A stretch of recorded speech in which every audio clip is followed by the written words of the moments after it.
On March 24, President Trump stood in the Oval Office and told the world that the U.S. is in very good talks with Iran. He even claimed Tehran offered a massive oil and gas prize just to end the fighting. But less than 24 hours later, Tehran fired back. Iranian officials didn't just deny the talks.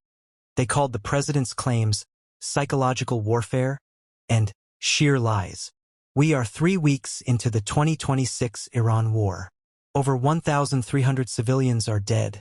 The Strait of Hormuz is a ghost town, and global energy markets are screaming. While Washington paints a picture of a regime ready to fold, Iran is digging in, issuing a 5-point list of bold demands that the U.S. calls unrealistic. Today, we go beyond the headlines. Is diplomacy a real possibility? Or is this just the quiet before a much larger storm? And why does a former CIA director say he trusts Tehran's version of events more than his own government's? The negotiation mystery. Let's look at the facts. The U.S. has reportedly sent a 15-point de-escalation framework through intermediaries in Pakistan and Oman. This plan demands a total rollback of Iran's nuclear program and strict limits on their ballistic missiles. Iran's response? A flat no. Tehran's counterproposal is essentially a list of must-haves before they even sit at the table. Immediate cessation of all U.S. and Israeli strikes and assassinations. Guarantees that no future war will be started. Financial reparations for the damage caused since February 28. A regional ceasefire involving Hezbollah and the Houthis.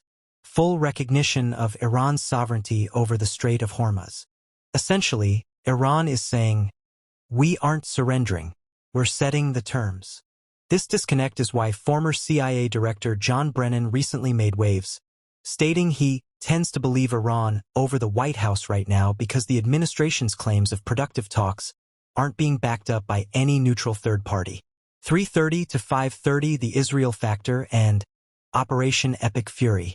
You cannot understand this conflict without looking at Israel. This war began on February 28 as a joint U.S.-Israeli operation called Epic Fury. The initial strikes targeted Iran's leadership and missile infrastructure. Narrator. For Israel, this isn't just about a nuclear deal. It's about regime change from the sky. But this strategy has backfired in the short term. Instead of collapsing, the new, more hardline leadership in Tehran has unified around a resistance narrative. Meanwhile, Israel is facing a two-front war as Hezbollah continues to launch retaliatory strikes from Lebanon. The U.S. finds itself in a corner. Support Israel's goal of total regime collapse, or find a way to stop a war that is beginning to bleed the global economy dry. This is where the war hits you. The Strait of Hormuz is the world's most important oil choke point. 20% of the world's oil and LNG pass through this narrow gap. Since early March, the strait has been effectively closed. Iran has declared it a financial asset, using its control to choke global supplies. Oil prices. Brent crude surged past $120 a barrel. The food crisis. In the Gulf states, food prices have jumped as much as 120% because 80% of their calories come through that strait. Global impact. The IEA is calling this the greatest global energy challenge in history. If this blockage continues, analysts warn of a worldwide recession. This is Iran's biggest leverage. They know that as long as the strait is closed, the pressure on the U.S. to negotiate on Iranian terms increases every single day. What happens next? So what's the endgame? There are 3 likely scenarios. The victory pivot. Trump declares a symbolic victory, accepts a watered-down deal, and claims he saved the world from a recession. Escalation. The U.S. military moves to forcibly reopen the strait.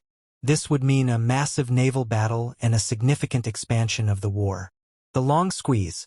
A stalemate where the U.S. continues airstrikes while Iran continues its blockade, leading to a global economic breaking point.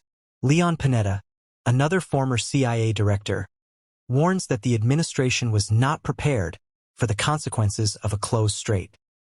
He says the chickens are coming home to roost. Is the U.S. really negotiating? Or is the White House just trying to keep the markets calm while they prepare for a larger ground invasion?